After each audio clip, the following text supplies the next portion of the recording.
अमरनाथ गुफा में शुकदेव और पवित्र कबूतर की पौराणिक कथा। अमरनाथ की इस पवित्र गुफा में भगवान शंकर ने भगवती पार्वती को मोक्ष का मार्ग दिखाया था। इस तत्व ज्ञान को अमरकथा के नाम से जाना जाता है, इसीलिए इस स्थान का नाम अमरनाथ पड़ा। यह कथा भगवती पार्वती तथा भगवान शंकर के बीच हुआ संवाद है। यह उसी तरह है जिस तरह कृष्ण और अर्जुन के बीच संवाद हुआ था।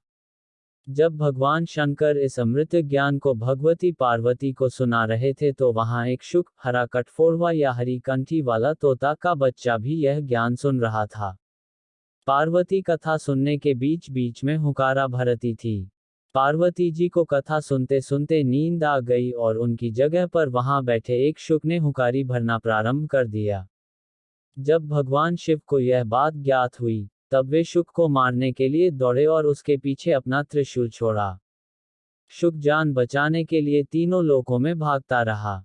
भागते भागते वह व्यास जी के आश्रम में आया और सूक्ष्म रूप बनाकर उनकी पत्नी वटिका के मुख में घुस गया।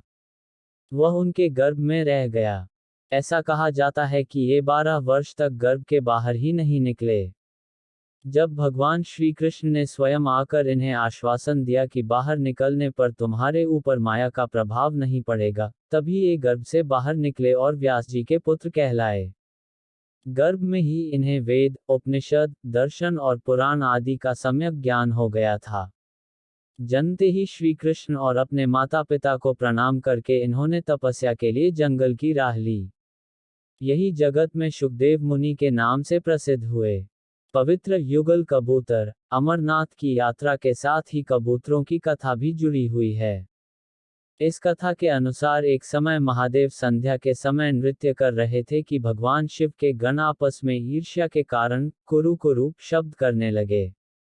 महादेव ने उनको श्राप दे दिया कि तुम दीर्घ काल तक यह शब्द कुरु कुरु करते रहो।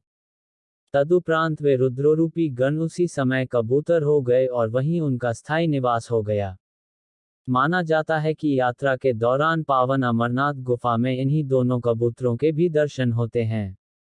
यह आश्चर्य ही है कि जहां ऑक्सीजन की मात्रा नहीं के बराबर है और जहां दूर दूर तक खाने पीने का कोई साधन नहीं है, वहां ये कबूतर किस तरह रहते होंगे।